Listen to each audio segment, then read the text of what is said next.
Wir haben die Saison wirklich einzigartig angefangen und nachdem haben wir alle erwartet, dass etwas Schlechtes passiert und es passiert immer.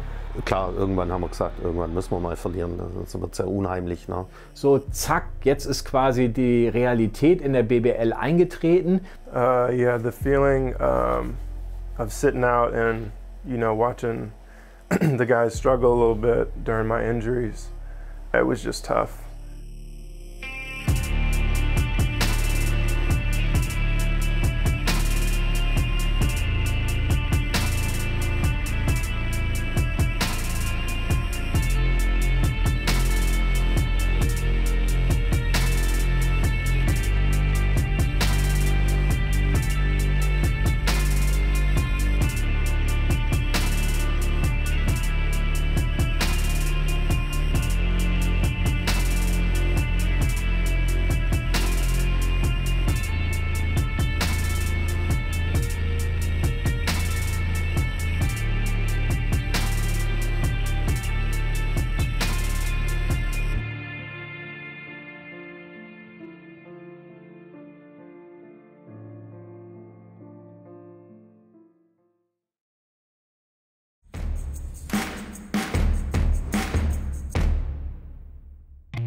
Erste Niederlage der Crailsheimer, die können sich aber mit erhobenem Hauptes hier trotzdem ins Wochenende verabschieden. Denn wann hat man sowas schon mal erlebt hier in Crailsheim in den letzten Jahren, ein Spitzenteam hier am Rande einer Niederlage zu haben. Zuerst haben wir nur gewonnen und dann gewöhnt man sich daran und wenn man verliert, ist alles komplett anders und das ist normal.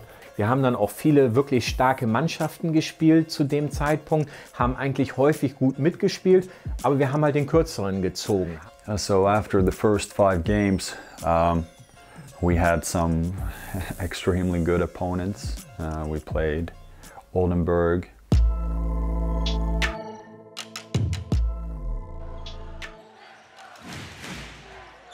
Russell, Pick and Roll und das wird ein super Anstieg.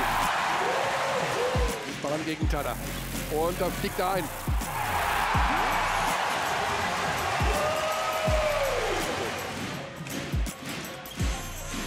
Russell gegen McLean. Wir hatten, ich glaube, 10 Punkte Vorsprung, zweite Halbzeit. Und wir konnten es nicht schließen. Gut aufgepasst vom Paulding, aber auch kein gutes Anspiel.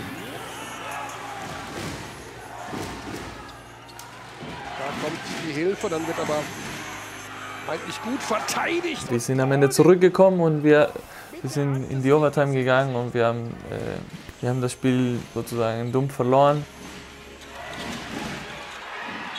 Da ist Paulding und wird an der Dreierlinie gefoult und die Chance aufs 4-Punkt-Spiel. Und jetzt hat Oldenburg das erste Mal gefühlt den klaren Vorteil hier im Spiel. We had a pretty good fight in that game and definitely we saw there was still a lot of potential.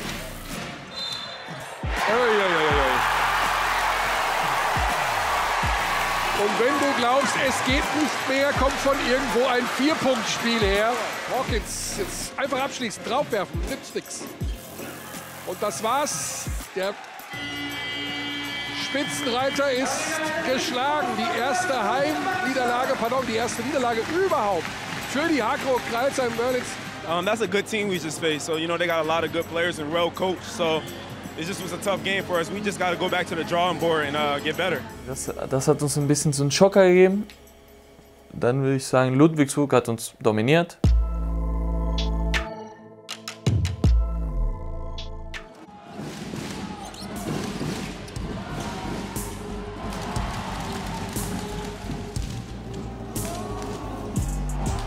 Wir kamen nie zurück so.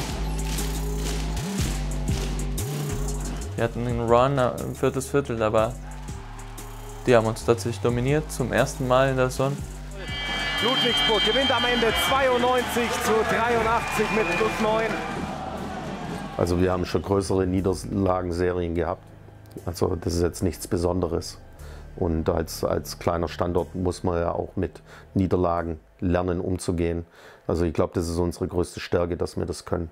Wir können auch zweite Liga spielen. Ja, es geht darum, was ist da drin, wie kommen die Zuschauer rein. Ich kenne so viele Leute, die über 20 Jahre schon eine Dauerkarte bei uns haben. Das erzeugt Gänsehaut, das erzeugt dieses Gemeinschaftsgefühl, wo wir unbedingt brauchen. Also das ist eigentlich das Elixier, dass wir als kleiner Standort überhaupt überleben können. Diesen Merlins-Gen, den gibt's, der ist tatsächlich da, weil sonst würden wir nie erste Liga spielen, keine Chance. Wir sind keine Fake-Story, das ist tatsächlich passiert. Wir sind kein Satellitenteam oder Club, ja, wir sind real. Also ganz ehrlich, ich habe nicht alle Tassen im Schrank. Ja, ich kann also die Geschichte der Merlins in 3 Minuten abspulen, keine Chance. Okay, ich probier's.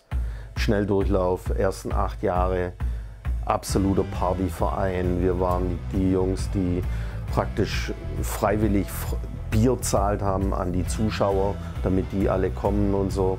Wir hatten keinen Plan. Wir wollten nur Party, Spaß. Im ersten Jahr hatten wir 200 Zuschauer bei unserem Aufstiegsspiel. Danach 300 bis 400 Zuschauer. Wir haben keinen Eintritt verlangt. Das war dann immer noch Partystimmung. Wir haben praktisch direkt nach der Sportschau, halbe Stunde später, waren unsere Spiele angesagt. Ja, danach ist man fortgegangen. So lief das ab in unserer Kreisliga-, Bezirksliga-Zeit. Ja, dann gab es einen Meilenstein, das war Volksfest 94. Wir haben den Zuschlag bekommen, als Freizeitverein 4 Tage eine Halle zu bewirtschaften auf dem Crailsheimer Volksfest. Wir haben so viel Asche verdient, ja, wir hatten so viel Geld unter dem Kopfkissen und damit konnten wir sag mal, die Halle anmieten, wo die Amis hinterlassen haben. Also die sind zum Irakkrieg ausgewandert. So ist es gelaufen. Plötzlich hatten wir als Bezirksligamannschaft eine eigene Halle. Dementsprechend haben wir diese Halle dann auch benutzt, um Geld zu generieren. Wir haben 5, 6 Feten im Jahr gemacht, zwischen 1000 und 4000 Mann, und damit haben wir unseren Sport finanziert. Nach dieser Mega-Fete waren wir plötzlich die Bad Boys. Die Stadtverwaltung hat uns gehasst, aber alle anderen haben uns geliebt. Da waren wir sicherlich für die Hälfte aller Scheidungen und Hochzeiten in Crailsheim verantwortlich, und für wie viele Babyzeugungen weiß ich nicht, aber da waren bestimmt einige dabei. Am Ende von diesen 5 Jahren in dieser Halle sind wir gewachsen von 5 Mannschaften auf 15 und sind von der Bezirksliga in die 2. Bundesliga aufgestiegen. Also wir sind einer der ganz, ganz wenigen Vereine im Profibereich, also zumindest im Basketball kann ich es behaupten, die eine echte Story hat. Eine ähnliche Geschichte, aber auch anders gelagert, vielleicht Fechter.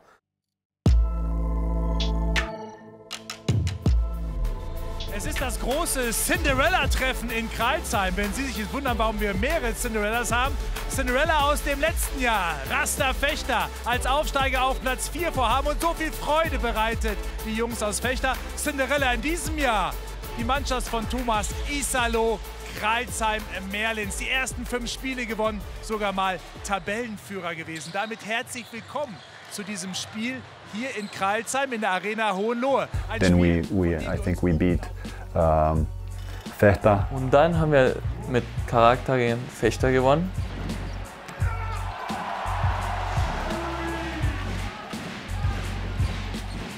Einer Allrounder, der einfach stark ist, wenn er dann mal seinen Wurf findet. Als bei Crailsheim offensiv wenig ging, war der 24-Jährige zur Stelle. Mit vielen Verletzten und vielen Hindernissen haben wir das gewonnen.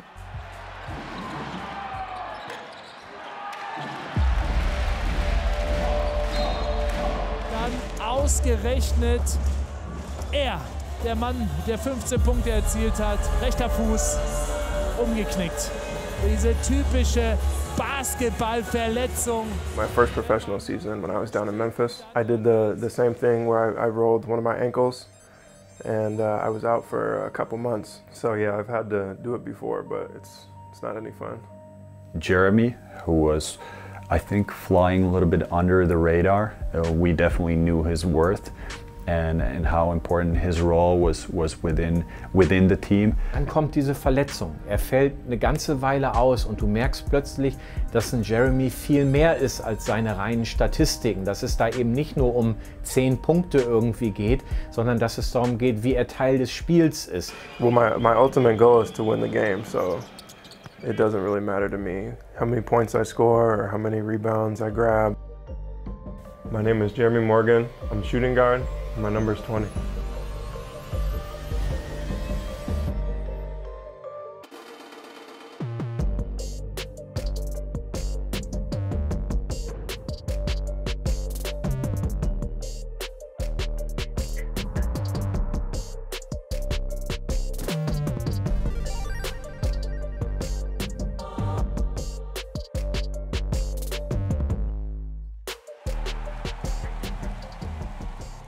My dad was a basketball coach, so I grew up around the game a lot when I was little.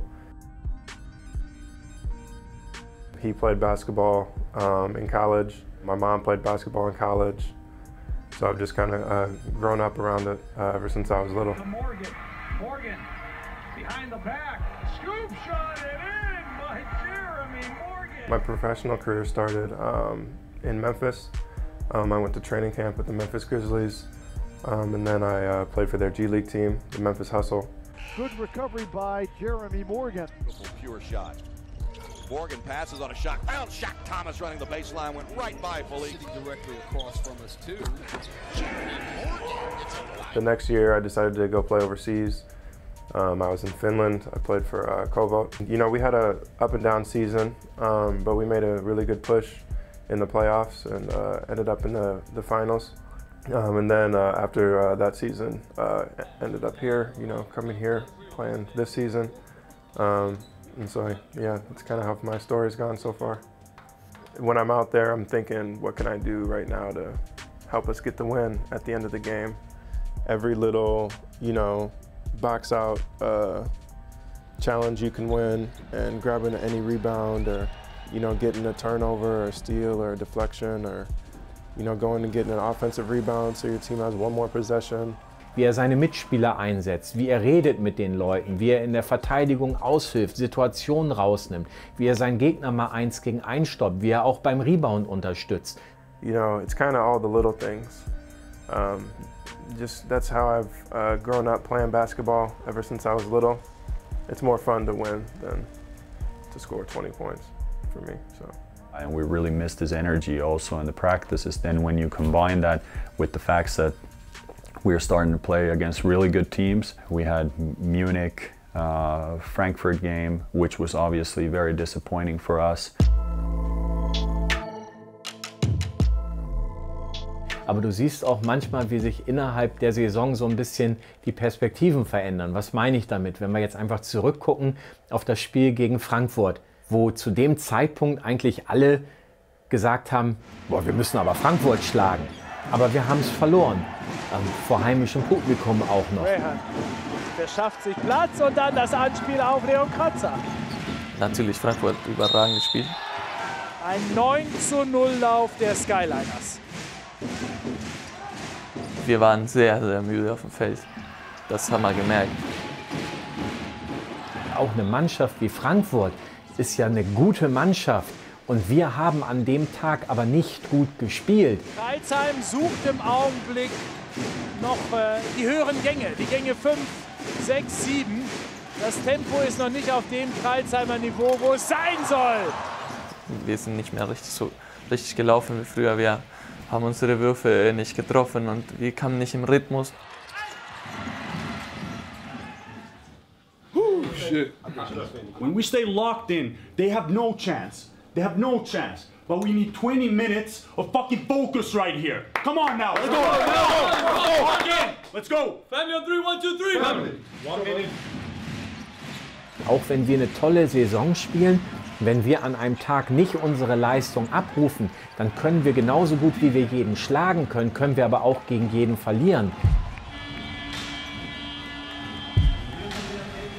I know after the Frankfurt game, the guys were very honest that it will be very difficult to continue practicing like this because up until that point we were practicing like crazy. Und das haben wir auch im Training besprochen. Wir haben ein bisschen einen Tick zu hart trainiert.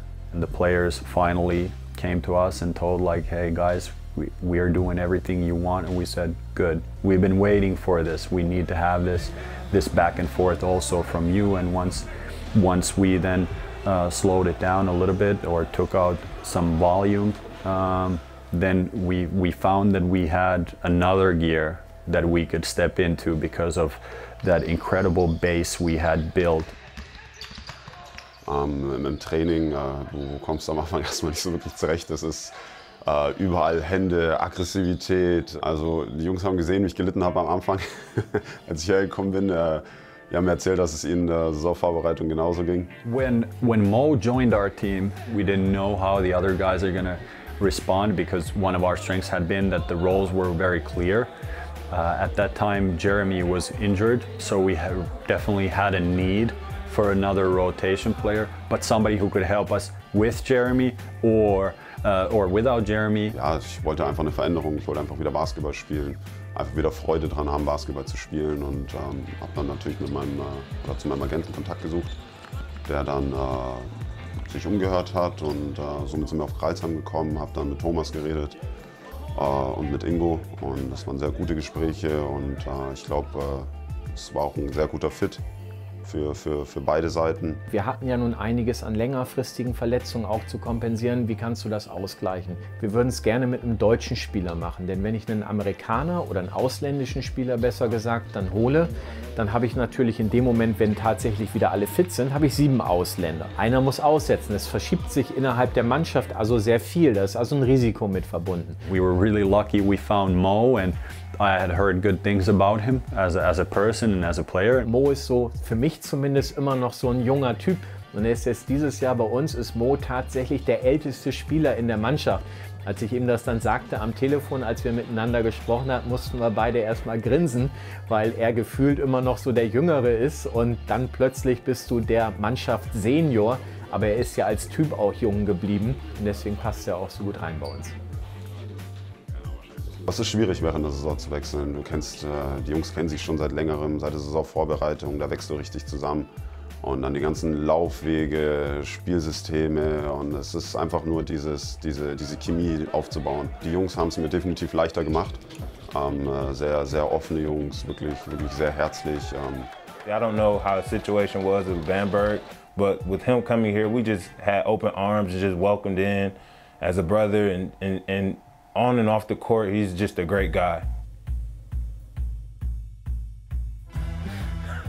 Die Jungen wissen natürlich heutzutage nicht mehr, dass wir in den unteren Klassen der absolute Zuschauergröße waren in Deutschland. In der Landesliga hatten wir Spiele bis zu 1000 Zuschauern. Mehr hat halt die Halle nicht hergegeben. Was ist dann passiert? Halle ist abgerissen worden, ja, Kaserne.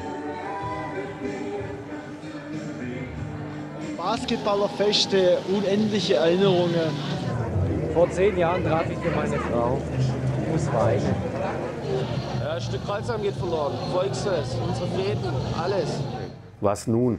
Deswegen sind wir in diese Markthalle rein, die jetzt heute Hakro Arena heißt, und wir mittlerweile 20 Jahre diese Halle belegen und da die nächsten Steps gemacht haben. Von 2001 bis 2014 zweite Liga, Süd, dann Umstrukturierung, dann Abstieg in die Pro B, dann nach 2 Jahren Aufstieg in die Pro A. Alles so Meilensteine, und Ende vom Lied war, irgendwann spielen wir Playoffs, packen Omaha MBC im Halbfinale, kriegen aber keine Lizenz. Alle frustriert, ja, wie kommt denn das? Dann sage ich, naja, klar, wir haben zu wenig Kohle, wir spielen in einer scheiß Halle von der Größe her, in Anführungszeichen. Die Halle ist klasse eigentlich, also ich liebe die Hakro Arena. Da haben dann die Leute erst angefangen zu glauben, dass tatsächlich die Merlins irgendwann erste Liga spielen können. Natürlich das nächste Jahr drauf wieder Drama, spielen gegen den Abstieg, wären fast Omaha in die Pro B wieder abgestiegen. Im Jahr drauf sind wir in die erste Liga aufgestiegen. Dann Umzug in die Arena Hohenlohe, ja, schon wieder so eine Kuhhalle. Und das war der Schnelldurchlauf. Und die richtige Story, das ist ein ganzes Buch. Ja. Also wir sind jetzt mittlerweile in der 3. Generation, ich bin 52 Jahre alt. Wir sprechen schon von 3 Generationen, die Basketball in Crailsheim erlebt haben.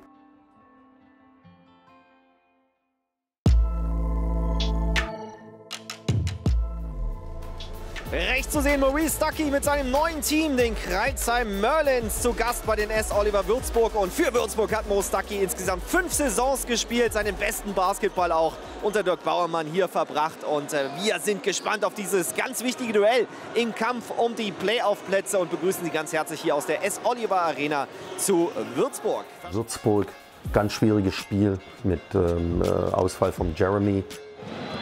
Mit der 3, willkommen zurück in Würzburg, Maurice Stuckey! Das zweite Spiel in Würzburg war für mich so eine richtige Erlösung, würde ich sagen. So einfach nur zu sehen, okay, du darfst Basketball spielen, du kannst Basketball spielen. Und weil ich wirklich sehr frustrierende Zeit da in Bamberg hatte.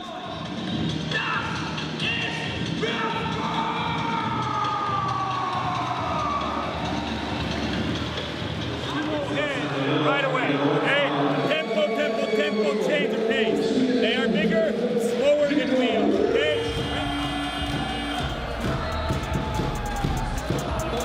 Exzellenter Dreierschütze. Herrera. Berabo für 3, aber der hat so viel Selbstvertrauen und eine unfassbare Dreierquote. Ein Low-Anspiel.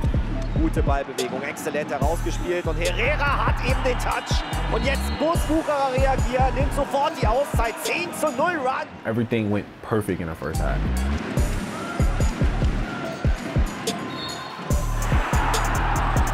Und auch der zählt und fällt für 3 mit Foul. Mo Stuckey, das sind seine Punkte für 3. Wahnsinnsoffensive. The guys were playing good defense, making shots. Und wieder gute Ballbewegung, Stuckey am Ende. Wieder für 3. Ja, Wahnsinn! Schauen Sie sich diesen Spielstand an. Wir haben erst 5,5 Minuten knapp gespielt. The guys were, clicking on all cylinders. Also Würzburg Spiel war besonders für mich. Also ich habe ja vor 2 Jahren da gespielt. Und dann hat man so eine extra Motivation, um es denen zu zeigen, so ey, ich bin besser geworden, ich will es euch zeigen, weil die Leute haben mich vor 2 Jahren gesehen und jetzt sehen die mich und es war ein Grund, mich zu beweisen. Ich habe ganz gut reingefunden mit dem Dunking gleich, Louise hat mir den Ball gegeben, es war perfekt. Hat super Spaß gemacht, also hat auch alles geklappt. Das war auch ein besonderes Spiel für mich. Weil wir eigentlich gezeigt haben, dass wir es können, aber dann doch, sag mal, das Spiel aus der Hand gelassen haben. Also, und eigentlich unnötig, aber vielleicht war es wichtig als Erfahrung. Dort findet keine Anspielstation jetzt. Koch ist heute on fire und lässt die Emotionen voll raus. Bonen findet Koch. Oh, der hat ganz viel Pech im Abschluss. Aber am offensiven Brett ist Junior Itu zur Stelle. Das war ein gutes Spiel von mir und dann dachte ich, okay, jetzt geht's weiter, jetzt kannst du darauf aufbauen. Turnover gemacht, auf dem Fuß gelandet, umgeknickt und dann dachte ich erstmal so, boah. Oh, und jetzt hat Kovacevic sich richtig wehgetan. Oh ja, ist umgeknickt mit dem linken Fuß. Er hat so ein gutes Spiel bisher gemacht, das ist bitter.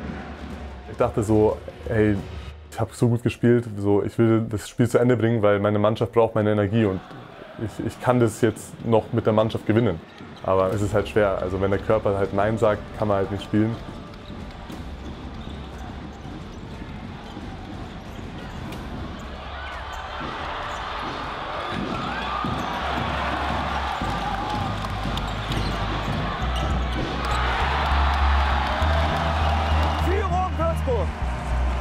Und er pusht das Publikum. Let's go down, let's create. One down. He's ready to shoot. Okay.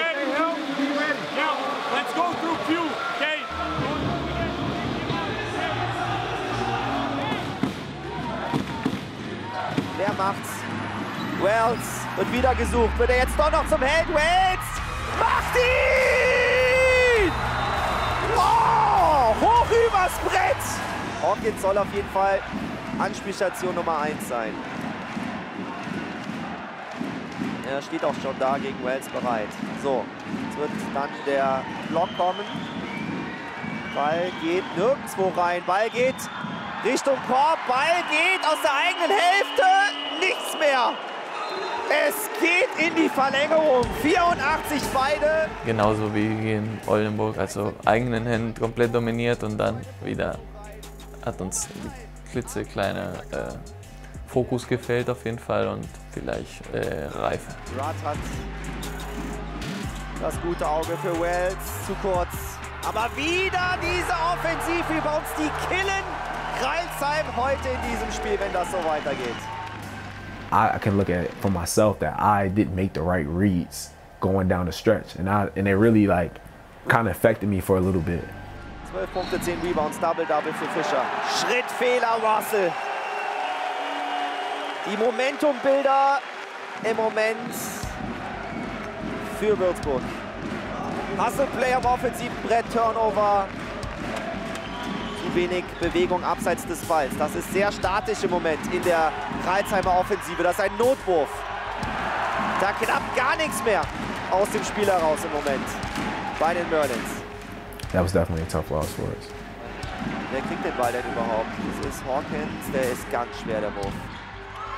Ah, und Stuckey hat dann noch das Pech im Nachsetzen und das war's. Würzburg schlägt Crailsheim nach Overtime mit 92:8.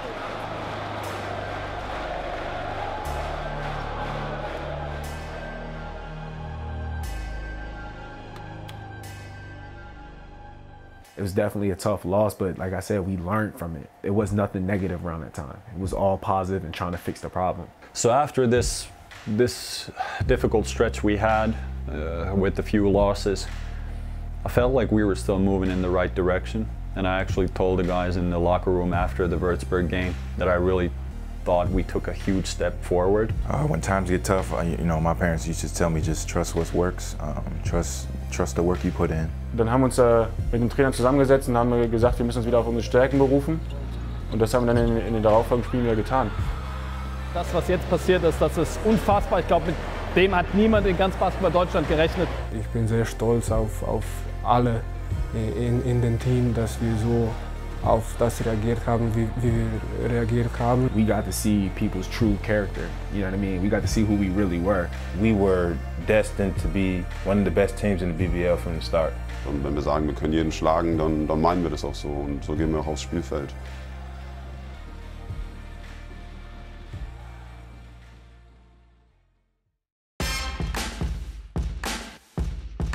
Hi, hier ist Maurice Stuckey. Ach, verdammt. Nochmal. I know one Finnish word, fitu. I think it means fuck.